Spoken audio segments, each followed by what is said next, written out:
On va commencer avec la première table ronde. Comment renforcer le rail en 5 ans? Voilà la thématique. J'accueille Jean-Marc Zoulesi, Raphaël Doutrebente et Gilles Dansart. Bonjour messieurs, bienvenue. Je vous laisse vous installer comme vous voulez. Voilà, vous vous installez. Je vous présente Jean-Marc Zoulesi qui va s'installer, député des Bouches-du-Rhône, président de la Commission du développement durable et de l'aménagement du territoire de l'Assemblée nationale. Raphaël Doutrebente, directeur général d'Europort et président de la commission fret de l'AFRA. Et Gilles Dansart, rédacteur en chef de Mobilettre. Gilles Dansart, on vient de faire avec Patrick Vieux un point sur beaucoup de choses. L'ouverture à la concurrence, on a parlé de l'état du réseau, des priorités en matière de services, d'investissement. Sur ce quinquennat du rail, quels sont les points, les sujets de blocage, les points de blocage que vous identifiez, vous? Bonjour Aurélie, bonjour à tous. Je ne sais pas si je suis le mieux à même ici de répondre à cette question d'envergure. Mon boulot d'habitude, c'est de poser des questions et de raconter des histoires. Mais bon, je vais essayer de me plier de bonne grâce à l'exercice. Mais vous ne m'en voudrez pas si le naturel revient au galop et si je pose quelques questions et je raconte quelques histoires. J'ai fait les comptes avant de venir. Mathieu Chabanel sera le 8e président de SNCF Réseau RFF en 25 ans. Alors si je calcule bien, ça fait à peu près un président tous les 3 ans. Est-ce que c'est le meilleur gage de stabilité pour une industrie du réseau comme le ferroviaire? Je crois que la réponse est assez simple. Et encore, 3 ans, c'est une moyenne. Disons que certains mandats ont été un peu plus courts que 3 ans. Et vous voyez ce à quoi je fais référence. Donc, stabilité, on pourrait aussi évoquer les réformes, les réorganisations. Je crois que Jean-Luc Godard posait la question, est-ce que les professionnels de la profession sont encore professionnels à propos du cinéma? On pourrait se demander, est-ce que la réforme de la réforme est encore réformable? À force de constater, et dans nos métiers respectifs, de constater ces réformes, on peut se demander si, là aussi, un peu de stabilité n'est pas nécessaire, même si certaines réformes semblent indispensables. Et je pense notamment à l'indépendance du gestionnaire d'infrastructure, qui n'est pas aujourd'hui complètement entérinée par l'organisation législative et l'organisation sur le terrain. Donc stabilité, je pense que c'est une question qu'il faut aborder. Le deuxième, c'est que la stabilité c'est bien, mais est-ce qu'il ne faut pas aussi un peu de clarté et pour tout dire, une vision et une feuille de route? Je crois que Patrick Vieux l'a beaucoup répété depuis des mois. Le contrat de performance témoignerait, si j'en crois bien la RT, d'une absence de vision du réseau. Et donc, c'est plutôt une feuille de route financière qu'une vision du réseau. Et donc, la question se pose de savoir si il n'est pas temps de faire une vraie programmation avec une vraie vision du réseau. Pour quel trafic, pour quel objectif. Et ça, je pense que tous les partenaires du ferroviaire le répètent. Il semble que le ministre, si j'ai bien entendu, a esquissé peut-être une nouvelle programmation. Bon, quelle sera-t-elle? Est-ce qu'il faut en attendre beaucoup plus que de simples indications vagues? On verra bien. Mais en tout cas, cette question-là est importante. Le troisième, je fais vite. Non, mais je vous en prie. Le troisième point, c'est la concurrence. Tout le monde parle de la concurrence. Le ministre a été très clair. Patrick Vieux a rappelé un certain nombre de choses. La question se pose de savoir est-ce que vraiment les pouvoirs publics, et je parle des pouvoirs publics nationaux, puisque les régions semblent vraiment, pour une bonne part d'entre elles, à même d'engager cette réforme organisationnelle, est-ce que les pouvoirs publics centraux sont prêts à concrétiser leur engagement, les mots très clairs qui ont été prononcés, est-ce que dans les faits, ils sont prêts à débloquer, vous parliez de blocage tout à l'heure, à débloquer un certain nombre de choses. Je pense à l'accès au matériel roulant, je pense à un certain nombre de petits blocages qui pourrissent la vie des nouveaux entrants. Donc est-ce qu'on se contente d'un affichage? La concurrence, c'est bien parce que l'Europe, parce que la dynamique ferroviaire, parce que ça aiguillonne la SNCF, mais est-ce qu'on veut vraiment faire en sorte qu'une concurrence régulée, comme disait le ministre, bien organisée. En bon ordre, soit générale sur le réseau français, la question peut aussi se poser parce qu'il y a aujourd'hui trop de, et je pense que dans la table ronde, un certain nombre d'opérateurs l'évoqueront, il y a aujourd'hui manifestement beaucoup de blocages et de faux-semblants sur cette question de la concurrence. Donc c'est important de la poser. Voilà, ça sera l'objet de la troisième table ronde, donc avec les acteurs du secteur. Un nouvel acteur comme Kevin Speed posait la question de contrat cadre avec SNCF Réseau pour stabiliser des trajectoires. Donc la question est posée. Quatrième, et c'est le dernier, on a parlé de stabilité, on a parlé de vision et de feuille de route, de concurrence. Il y a aussi la performance du GCA Infrastructure. Le ministre répétait il y a à Vichy le réseau, rien que le réseau, toujours le réseau, quelque chose comme ça. Il l'a encore redit aujourd'hui.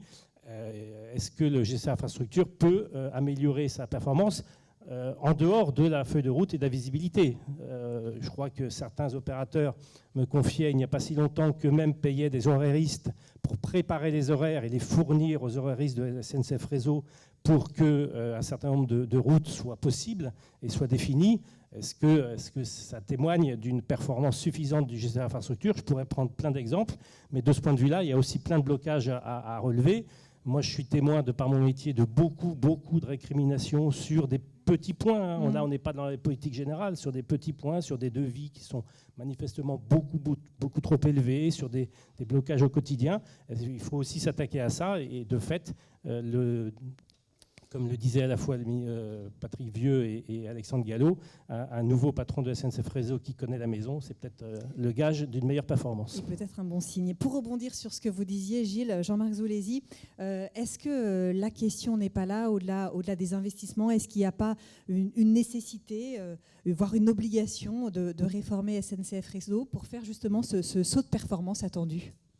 Alors on a parlé de stabilité dans notre capacité à légiférer. Je crois qu'on a fait beaucoup ces 5 dernières années à travers le pacte ferroviaire, la loi d'orientation des mobilités et une partie de climat résilience aussi. Donc moi, je ne suis pas là pour vous dire qu'il faut une nouvelle réforme. Il y a un certain nombre de propositions qui ont été formulées tout à l'heure à travers votre grand témoin qui me semblent aussi d'ordre réglementaire et qui me semble important de pousser de notre côté en tant que parlementaire.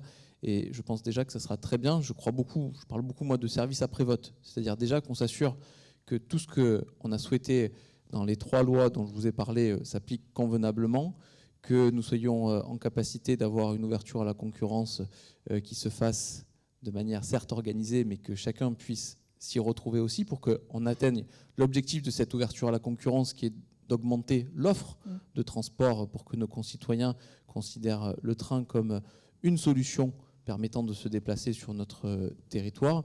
Et puis après, le deuxième volet, c'est un volet lié à l'investissement. J'ai entendu les critiques par rapport au contrat de performance. Oui.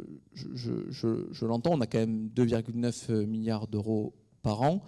Je suis engagé fortement sur le ferroviaire, donc moi le premier, j'aimerais qu'on ait encore plus de moyens. Mais je tiens quand même à saluer les efforts qui ont été faits dans ce contrat de performance. Et ce sera à nous, dans le cadre peut-être d'une loi de programmation. Alors, je ne suis pas en train de me contredire par rapport à ce que je vous ai dit précédemment, mais j'aimais beaucoup la logique initiale de la loi d'orientation des mobilités où on se disait, bon ben voilà, on s'engage sur un certain nombre de projets à financer. On va avoir un conseil d'orientation des infrastructures qui va rendre un rapport.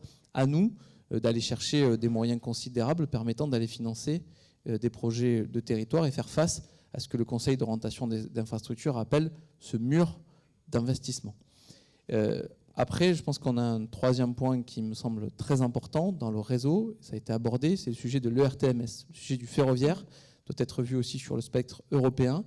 Et si nous voulons notamment développer le fret ferroviaire de sorte à ce qu'on puisse avoir des corridors européens, si on souhaite avoir des corridors européens dignes de ce nom, il nous faut un ERTMS digne de ce nom développé. Et sur ce point-là, nous sommes très en retard. Et donc il faut mettre le paquet sur le déploiement de l'ERTMS. Raphaël Doutrebente, sur le fret, la mobilisation des opérateurs a été forte. On voit que ça porte ses fruits. Le fret a regagné des parts de marché sur la route. Est-ce qu'on peut dire qu'un élan est donné ? Alors, il ne faut pas avoir non plus trop d'enthousiasme, mais il faut rester positif. D'abord, je voudrais remercier M.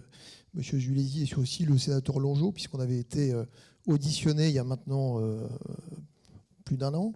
Ça passe vite. Le fret ferroviaire, oui, a une belle croissance, mais elle est totalement insuffisante. Et ce qui a été inscrit dans la loi, grâce d'ailleurs à des interventions que nous avons eues avec vous et au Sénat, je pense qu'on ne sera pas à l'objectif du doublement. Pour une raison simple, et on a le beau tourner autour de Réseau. Je voudrais quand même dire un mot sur Réseau, c'est qu'on travaille tous les jours avec Réseau, moi le premier. Il y a des gens d'une extrême bonne volonté, d'une très grande compétence, il ne faut pas l'oublier. Ce qui pêche, c'est l'organisation. Et ce qui pêche, c'est la manière dont fonctionne Réseau. Ce ne sont pas les gens eux-mêmes, je tiens à le dire. Parce que souvent on dit Réseau et puis on finit par focaliser et on finira par dire que Réseau travaille mal, ce qui n'est pas du tout vrai. Ils travaillent souvent avec des bouts de ficelle. Gilles l'a dit, oui, on est structuré et nous, notamment, pour avoir des équipes qui travaillent avec Réseau sur les sillons. Donc on pourrait s'en passer, entre guillemets.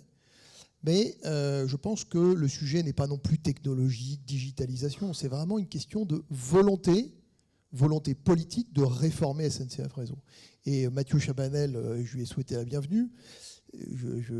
J'espère qu'il fera quelque chose, mais j'en doute, en fait. Parce que si on ne veut pas réformer le fonctionnement, si on ne veut pas avoir une direction travaux qui parle à une direction des sillons, si on ne veut pas avoir 3 régions quand on traverse la France, avec 3 interlocuteurs différents, et puis des ruptures dans le sillon, et il faut avoir des équipes qui relancent et qui relancent, on n'y arrivera pas. Donc je pense que de toute façon, doubler la part modale du fret, comme c'était prévu, je pense qu'on peut se le dire en vérité, je pense que c'est fini, c'est mort. Voilà. Sinon, ça veut dire qu'il va falloir mettre d'autres moyens. Et vous parliez tout à l'heure de 2,9 milliards, c'est beaucoup, mais c'est faible. Quand on sait tout ce qui a été consacré au TGV et à l'incapacité, à la difficulté aujourd'hui de réaliser forcément tous les travaux. On a besoin des travaux, mais ce qu'on aurait aimé, notamment au niveau de 4F, de pouvoir se coordonner avec Réseau. Et on nous a dit à plusieurs reprises, on s'en souvient, ah mais c'est déjà prévu pour les 2 ans à venir. Dans ce cas-là, ce n'est pas la peine de nous interroger. Voilà. Donc il y a des incohérences qui font qu'il y a les moyens, il y a les bonnes personnes, mais y a-t-il la volonté de réformer ? Je souhaite beaucoup de chance à Mathieu, mais je n'aimerais pas être à sa place.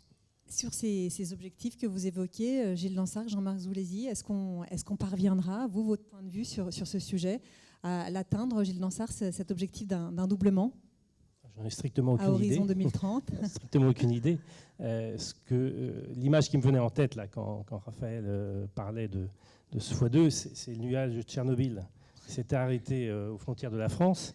Et là, la dynamique ferroviaire européenne, elle s'arrête aux frontières de la France pour l'instant. Hein, puisque je crois qu'un certain nombre d'entre vous étaient... Bon, l'image est un peu pas en cale en ce moment. Un certain nombre d'entre vous étaient à Innotrans. Tout le monde a pu voir la dynamique à Innotrans de l'industrie ferroviaire. Enfin, c'était assez fantastique. Bon, on n'y est pas très clairement. Et donc, x2, je ne sais pas. En tout cas, cette dynamique qu'on peut constater ailleurs, qui se traduit, je sais pas, je vois Roberto Rinaudo en Italie par quand même des pourcentages de progression très élevés de voyageurs, en Allemagne aussi. Alors même si on se gausse ici en France du fait que les Allemands ont raté leur signal avec l'abonnement à 9 €, ça n'a pas fait de report modal. Ça a juste incité ceux qui prenaient déjà le train à le prendre davantage. Mais on peut se moquer des autres. Mais si on ne fait pas grand-chose, c'est pas très fair-play. Donc, je ne sais pas si on va y arriver. En tout cas, aujourd'hui, les conditions ne sont pas réunies, comme on dit, de façon politiquement correcte, pour y arriver. Peut-être que le Parlement, qui semble depuis quelque temps avoir une nouvelle vigueur, va pousser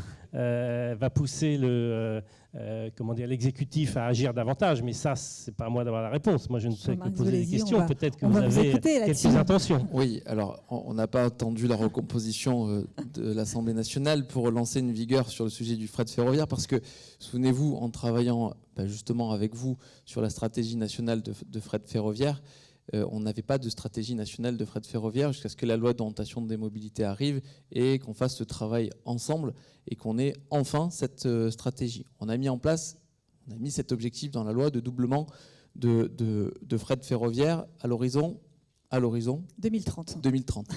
Aujourd'hui, il est clair qu'au regard des moyens qui sont mis sur la table, c'est pas moi qui le dis, c'est vous qui le dites, et je vous fais assez confiance puisque c'est votre quotidien, il semble compliqué d'arriver à 2030. C'est pour ça que moi j'avais rajouté dans la CMP à l'horizon 2030, qu'on n'y arrivera pas en 2030. Le sujet qu'on doit avoir absolument, c'est de pouvoir impulser une nouvelle dynamique encore plus forte, de manière à ce qu'on puisse avoir les moyens de le faire. Ça passe par quoi? Ça passe par un gros travail fait dans les interlandes, au niveau des ports. C'est tout le travail qu'on doit faire dans la connexion avec les zones logistiques. C'est tout le travail qu'on doit mener aussi pour assurer ce report modal. Le travail qu'on a mené dans le projet de loi de finances permettant de pérenniser les aides à la pince, les aides au niveau des péages ferroviaires, etc. Tout ce travail-là, il doit continuer, il doit s'amplifier, mais je ne peux pas laisser dire que c'est la nouvelle dynamique de l'Assemblée nationale qui va permettre d'avancer, puisque on l'a impulsé lors de l'ancienne mandature, il faut continuer. Je ne vais pas vous accabler, monsieur le député, vous êtes l'un des rares à avoir montré de l'intérêt ferroviaire pendant la dernière mandature, mais c'est vrai que plus on avance, plus l'horizon se recule, et de fait, il se trouve que cet été, je faisais un peu de ménage dans mes archives, et j'en ai retrouvé des stratégies.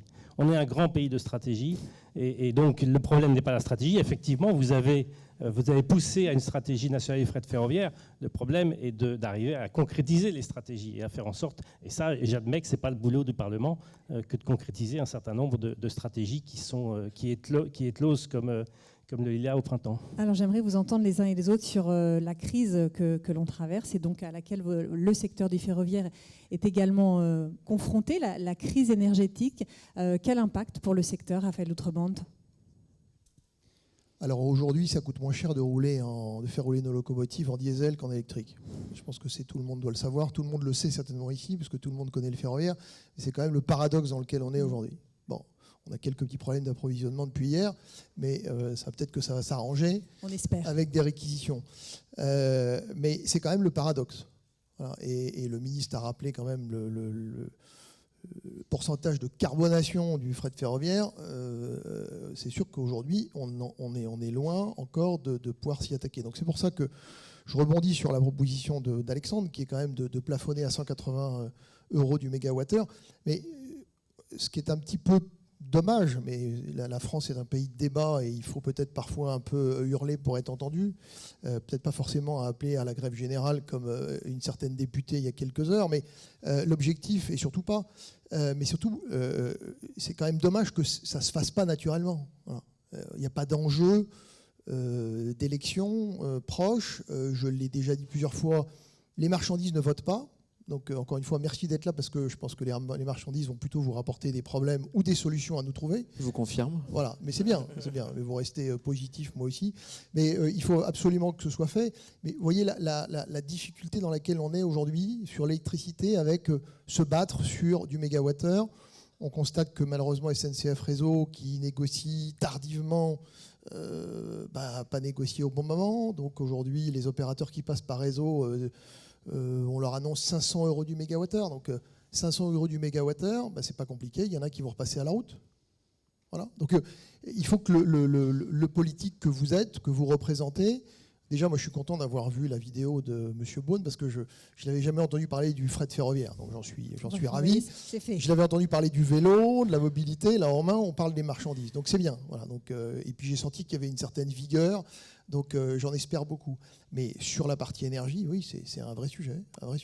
Jean-Marc Zoulézy, sur cette question. Oui, alors c'est votre quotidien. Donc je sais très bien que dans la période actuelle, en particulier avec l'augmentation, vous avez très bien dit, de l'augmentation de l'énergie, on peut se poser la question et il y a forcément beaucoup d'acteurs qui vont préférer la route au rail. Mais moi, je crois au contraire qu'avec ce qu'on a vécu pendant la Covid, et on en montrait ô combien, heureusement, qu'on avait du fret ferroviaire qui circulait, ça, moi, je ne cesserai de le répéter. Et donc, je pense plutôt qu'au-delà de ce que nous vivons avec l'énergie, et nous allons faire face ensemble, une fois cette crise sortie, on doit continuer à investir dans le fret ferroviaire. Et je crois que la période sera propice à cela, et je veux rester positif. Gilles Dansart, la crise énergétique, est-ce qu'elle peut être aussi...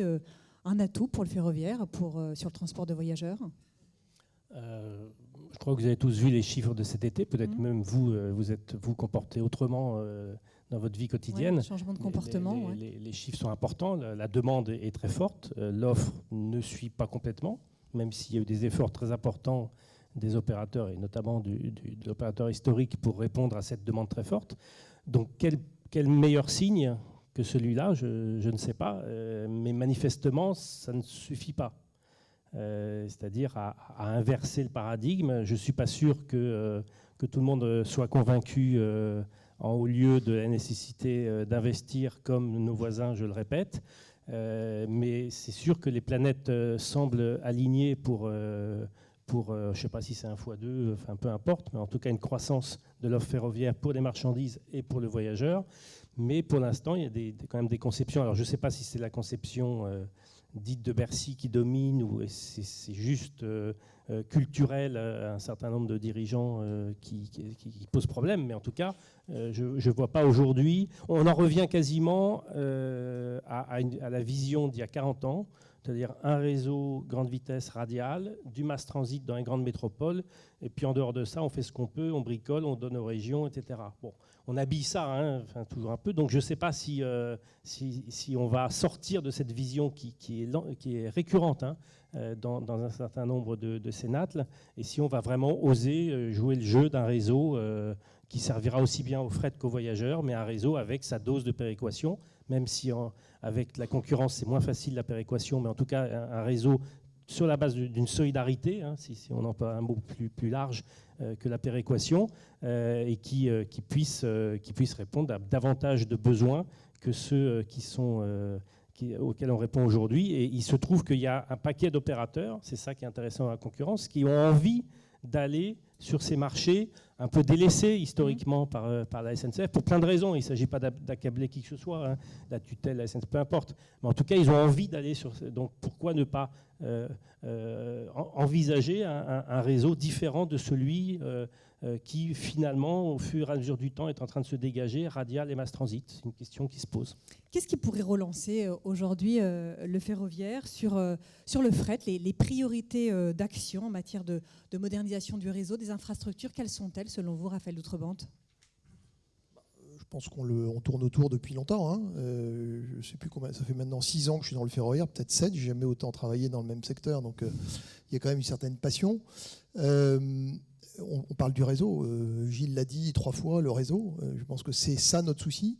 Ce sera le meilleur moyen d'attirer des investisseurs. Je pense que le terme d'investir est quand même mieux que de demander de la subvention. Je pense que nos députés font un gros travail, mais on n'est pas là pour demander de la subvention. On est là pour demander des travaux d'infrastructure pour permettre le développement de l'économie. Alexandre l'a très bien rappelé pendant le Covid. Alors on va nous dire, vous voyez, vous avez très bien circulé pendant le Covid. Oui, il n'y avait pas de voyageurs. Il ne faut pas l'oublier, parce qu'on s'arrachait les cheveux tous. Pour certains, on n'en a plus beaucoup. Mais la difficulté, c'était ça. Donc heureusement, il n'y avait pas de train de voyageurs. Mais il y avait une complexité à trouver les bons sillons, mais on a réussi à circuler. Voilà, donc ça a été quand même... Donc ça montre qu'il y a un problème de capacité sur le réseau. Voilà, c'est ça la difficulté. Et ce n'est pas la nuit, le jour, le week-end. Globalement, nos trafics ils circulent aussi, autant la nuit que le jour que le week-end maintenant. Donc, mais avec des trous de régime, avec, je l'ai dit tout à l'heure, on a besoin d'une meilleure coordination au sein de réseau. Voilà, je pense que c'est ça. N'allons pas inventer des comités Théodule pour vérifier. Peut-être que messieurs les députés auraient peut-être envie. Non, vous me rassurez. Non, mais c'est bien, parce qu'en fait, c'est une question d'homme, de volonté. Je le dis, on a besoin de la capacité. Je répète, on l'avait pendant le Covid. On a été plutôt assez performants. Et on s'en est quand même sorti. Donc ça veut dire qu'on peut y arriver dans le ferroviaire.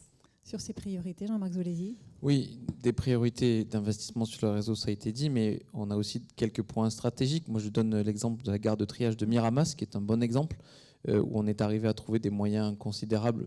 Ça faisait à peu près 30 ans qu'on nous vendait une régénération de la gare de triage de Miramas. On y est arrivé, on a trouvé les 20 millions d'euros permettant de régénérer cette gare de triage. Donc c'est à travers, je pense aussi, des investissements sur ces lieux stratégiques, proches des ports, proches d'une des zones logistiques les plus importantes, qu'on arrivera aussi à débloquer un certain nombre de situations. Après, vous me rassurez assez sur le fait que c'est aussi une question d'homme et de coordination. Et si le législateur peut permettre, non pas à créer un comité Théodule, mais au moins de pouvoir faciliter la coordination, je pense que ça s'inscrit aussi dans ce dont je parlais tout à l'heure. Quand on parle de service après-vote, c'est de s'assurer aussi que les lois que nous avons débattues à l'Assemblée nationale s'appliquent correctement. Et donc, s'il il faut que le législateur aide à cette coordination, eh bien on le fera sans aucun problème.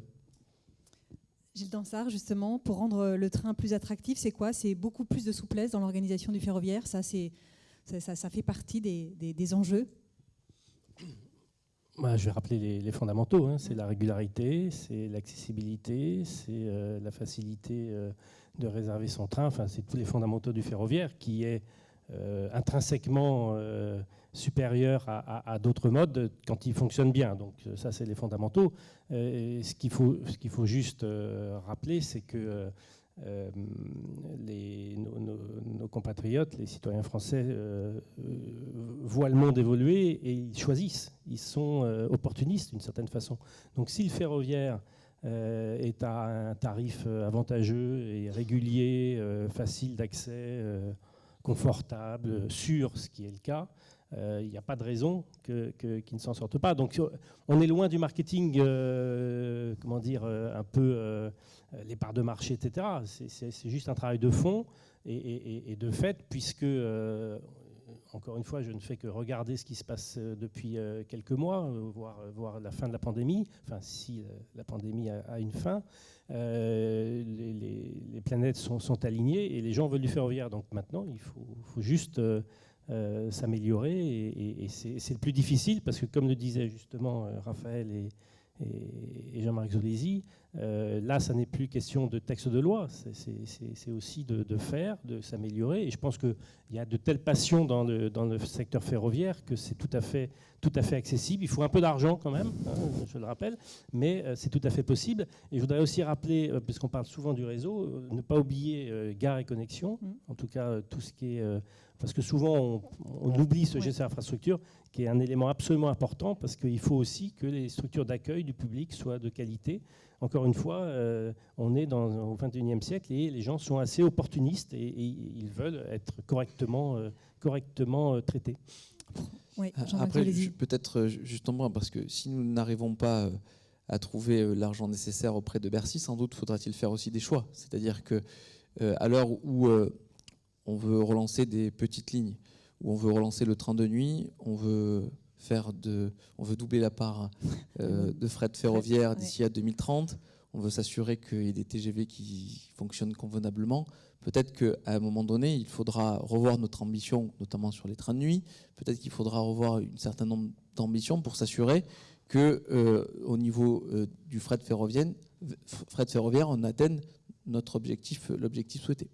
Avec des nouveaux enjeux aussi liés à l'ouverture à la concurrence. Je pense notamment à la billettique. Ça va être un des grands chantiers de ces prochaines années.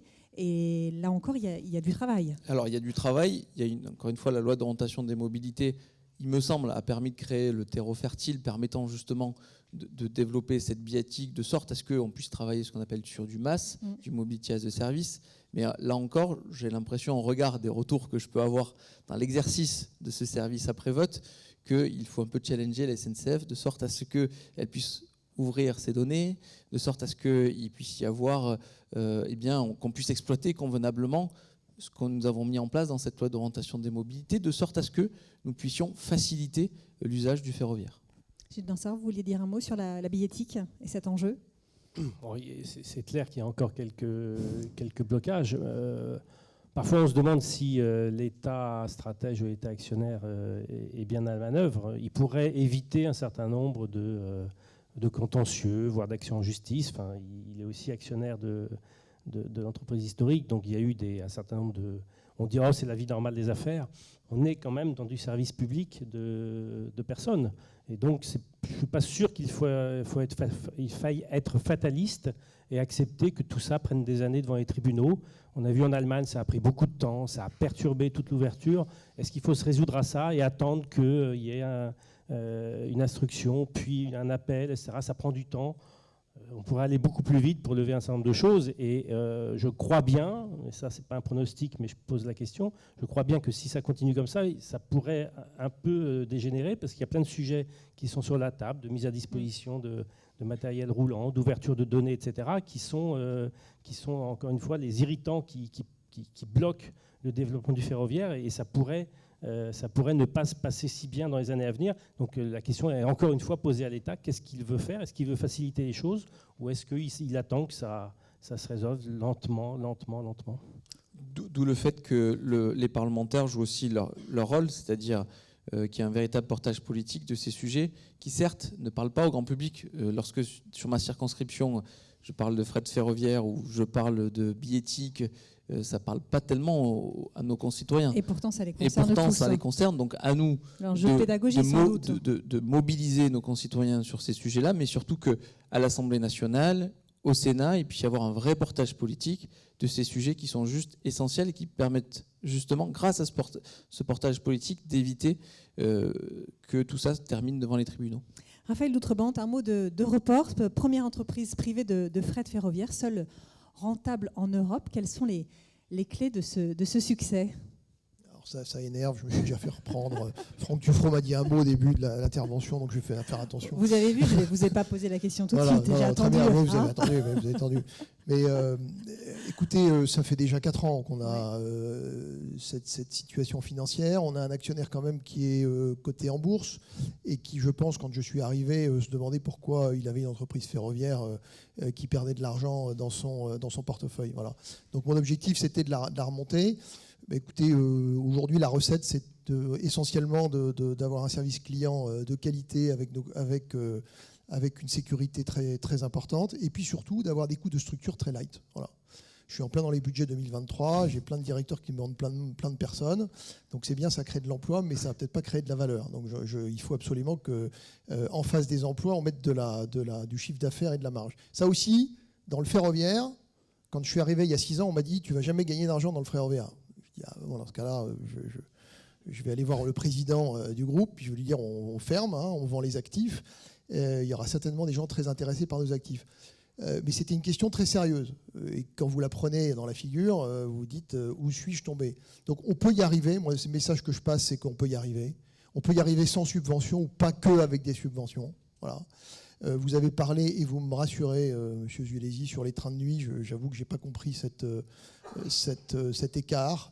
Pas le vôtre, mais cet écart à un moment. Il y a aussi des trafics qui sont assez emblématiques, qui sont relancés. C'est très bien, le train des primeurs a été très emblématique, mais quand on sait ce que ça rapporte et ce que ça coûte, au-delà du symbole, et je pense qu'il faut qu'on aille au-delà du symbole. Et je pense que c'est important. Voilà, je le répète, les marchandises ne votent pas. Donc on n'a pas besoin de faire beaucoup de tapage.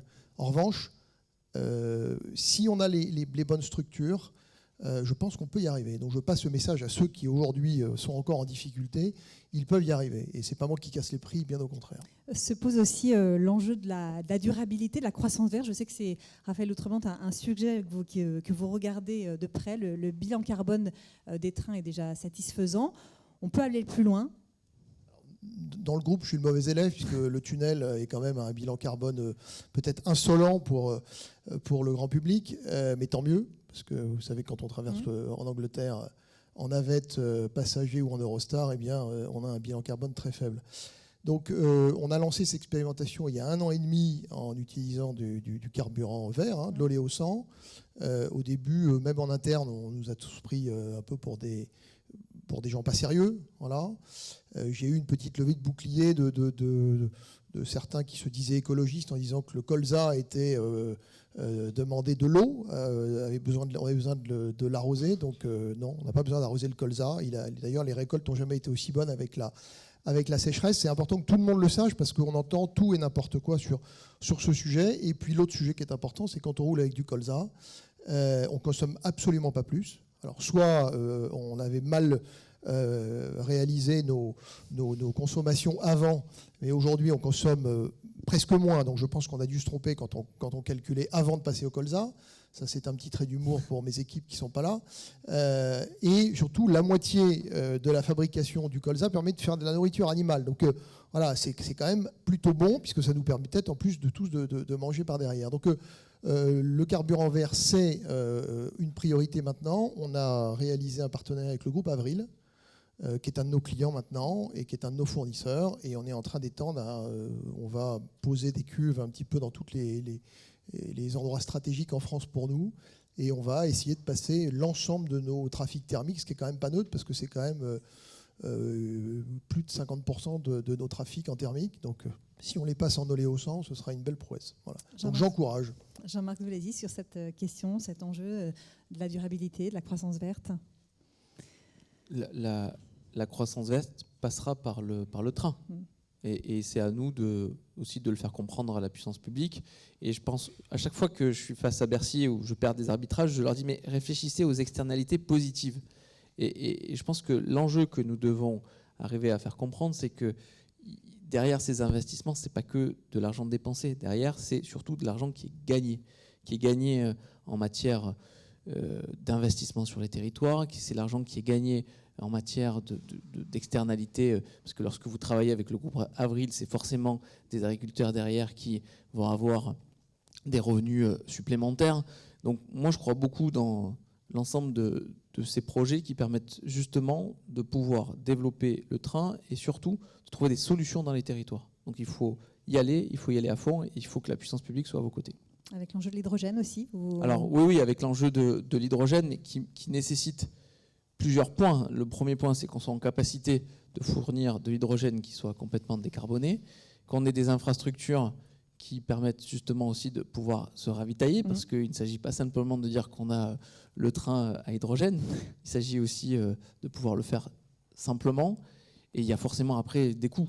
Et donc moi je suis plutôt dans cette volonté de se dire allons à fond sur l'hydrogène, mais tentons aussi d'avoir cette énergie de transition qui nous permette d'arriver à une maturité technologique qui permette à ce que l'hydrogène soit simple et à la portée de tous. Messieurs, le temps passe, je vous propose qu'on prenne quelques questions de la salle, s'il y en a. Monsieur. Oui, bonjour. Merci pour toutes les interventions de tout le monde, c'est toujours très agréable. Je dois vous dire que de mon côté, qui ai une vue un petit peu d'ensemble en tant que loueur de wagons, loueur de locomotives, constructeur, tractionnaire, etc., je dois dire que tout ce qui a été dit ne ressemble pas à la réalité de ce qui sera possible. C'est impossible de doubler le ferroviaire dans les 10 prochaines années. Je pense que ce sera un miracle si on l'augmente de 10%. Ce n'est pas possible, tout simplement parce qu'il n'y a pas les wagons, il n'y a pas les locomotives, il n'y a pas les bonhommes et il n'y a pas les sillons. Il manque ces 4 éléments.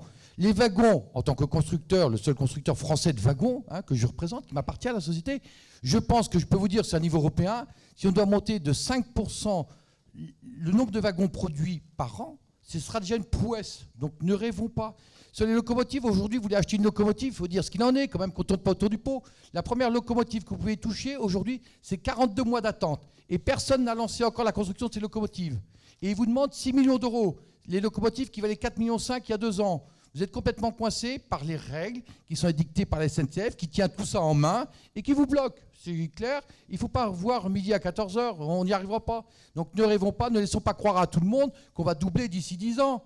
Ce n'est pas possible. Je me souviens très bien de M. Guessot, que vous avez tous connu en tant que ministre, qui disait il y a quelques années, autour de grandes tables où il y avait 400-500 personnes autour de la table, nous allons doubler le fret. La question que je lui pose, M. Guessot, comment comptez-vous doubler alors que vous perdez 5% par an ? Il dit c'est très simple, c'est le problème du ressort. Plus on le comprime, plus il monte haut. Voilà. Donc on en arrive là. Ne rêvons pas. Ne rêvons pas, on n'y arrivera pas. Il faut prendre les choses différemment et pas commencer à dire qu'on va doubler pour faire plaisir à tout le monde. On va tous se faire plaisir, mais ce n'est pas possible. Donc excusez-moi peut-être d'être virulent dans mes propos, mais je ne veux pas que tout le monde parte avec des bonnes idées alors que on n'est pas arrivé au bout du tunnel. Non, juste un petit rappel, c'est un objectif qui a été mis dans la loi. C'est un objectif qui a été mis dans la loi, histoire qu'on ait un positionnement des services de l'État qui mettent tout en œuvre pour y arriver. Est-ce que les moyens qui sont mis sur la table sont suffisants ? Je crois qu'au regard de votre intervention, la réponse est non. Est-ce qu'il y a une véritable filière française ou européenne qui permette de construire, de créer de l'activité industrielle ? Est-ce qu'on ne doit pas travailler main dans la main ensemble sans créer de comité Théodule ? Non mais voilà, donc le sujet, je suis prêt à continuer à travailler avec vous, faire passer les messages, mais moi je ne suis pas là pour vendre du rêve. Je vous dis simplement que je crois véritablement à l'aspect vertueux de ce qu'on a mis dans la loi parce que ça nous oblige. Au moins comme ça, c'est un moyen aussi en tant que parlementaire de mettre la pression sur les services de l'État, mettre la pression sur le gouvernement, histoire qu'on n'oublie pas ce qui a été décidé par le législateur. Juste une petite intervention. Personne n'a reconnu parce qu'il ne s'est pas présenté, mais c'est Philippe Millet. Donc, voilà. Et Philippe, si tu avais entendu, peut-être que tu es arrivé en retard, c'est exactement le point qui a été soulevé justement sur la difficulté à atteindre ce doublement. Après, il n'y a pas de locomotive, il n'y a pas les wagons. Je pense que vu les ateliers que tu as, si tu pouvais fabriquer 2 fois plus de wagons, tu en serais beaucoup plus heureux. Les locomotives, tu as raison, aujourd'hui si on touche une machine, ce n'est pas avant 2026. Et encore, on ne sait pas encore comment elle sera homologuée. Donc on sait qu'il y a plein d'obstacles. Il ne faut pas oublier que le fret ferroviaire, c'est un métier de contrainte. Il faut aimer la contrainte. Mais pour aimer la contrainte, il faut aussi trouver des solutions. Donc oui, je pense que les objectifs ne seront pas atteints pour un certain nombre de raisons qui ont déjà été indiquées. Mais il faut rester positif parce qu'il y a des industriels qui demandent. Et on ne pourra pas devenir un pays de service uniquement au détriment de l'industrie. Donc il faut absolument que l'État, tel que M. Zulesi l'entend, même si je comprends que quand vous allez à Bercy, vous vous époumonez peut-être à convaincre, c'est comme ça que je l'interprète, mais ça me rassure, encore une fois, et encore une fois, on a fait les bons choix en vous mettant à contribution. Je suis un très mauvais politicien, donc je ne sais pas du tout brosser dans le sens du poil, du moins j'en ai pas envie, mais je vous le dis sincèrement parce que vous avez fait un beau job, ainsi que le sénateur Longeau lors de vos interventions. Donc je pense que si vous nous aidez à expliquer à Bercy qu'il y a des emplois, qu'il y a de l'industrie, que derrière l'industrie il y a des emplois qualifiés, Alexandre l'a dit, ce sont des emplois en plus qui sont mieux rémunérés que dans les services ou ailleurs, eh bien il faut garder cet enthousiasme. Le doublement, bien sûr Philippe, malheureusement aujourd'hui, il est illusoire. Mais ça ne veut pas dire que comme il est illusoire, il faut baisser les bras, sortir d'ici, passer à la pharmacie, prendre une boîte de Tranxène et puis changer de boulot. Non, il faut rester quand même positif. Gilles Dansard. Il y a certainement des mathématiciens ou des scientifiques dans la salle, mais seulement 5% par an tous les ans pendant 10 ans, je pense que c'est pas mal. L'économie chinoise était à plus de 5%, 6% par an. Je ne sais pas, je vois quelqu'un qui prend sa calculette, 5% par an sur 10 ans. Je pense qu'on arrive à des choses très très intéressantes. J'ai oublié un peu mes études. Laurent qui a sa calculette est un excellent scientifique. Donc il va... Voilà, 5% tous les ans, ça fait plus 65%. Vous voyez, monsieur, on n'est pas loin. Hein, on n'est pas loin. Est-ce qu'il y a une autre question, réaction ? Bonjour, Stéphanie Mayangwa. Je voulais vous remercier pour le constat que vous avez à réaliser. Je suis au bord de la première coopérative ferroviaire, donc RAICOP. Et quand vous parliez de définition d'une stratégie, je suis heureuse de voir qu'il y a une stratégie, une vision donc, de l'État sur le développement du ferroviaire, auquel nous souhaitons y participer pleinement. Et justement, quand vous parliez, donc Monsieur Zulesi, de dire on risque de faire des renoncements, donc pourquoi faire des renoncements? Donc est-ce que vous ne pouvez pas vous appuyer justement sur ceux qui ont envie, comme nous, des petits opérateurs qui souhaitent apporter leur contribution au développement du ferroviaire et se dire quelque part on a un partenariat gagnant-gagnant à avoir, comme ça a pu être fait sur la construction, par exemple, des lignes nouvelles avec les partenariats publics-privés, qui sont un véritable succès avec des lignes qui fonctionnent très bien, et se dire qu'on peut aussi être dans cette dynamique et s'appuyer sur des nouveaux opérateurs qui vont contribuer à développer justement les services, notamment voyageurs ou fret, et notamment peut-être aussi les trains de nuit.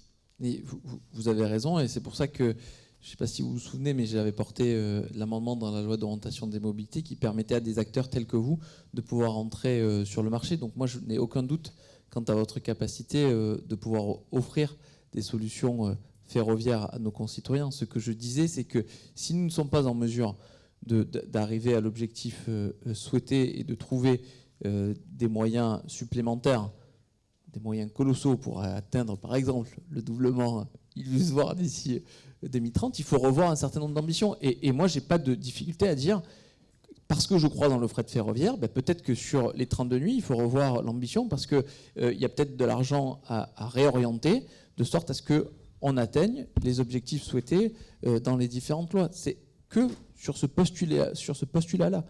Mais l'ambition sur le fret ferroviaire, il doit être maintenu, et des acteurs comme vous ont toute leur place. Merci beaucoup. Merci à tous les trois pour ces échanges très intéressants.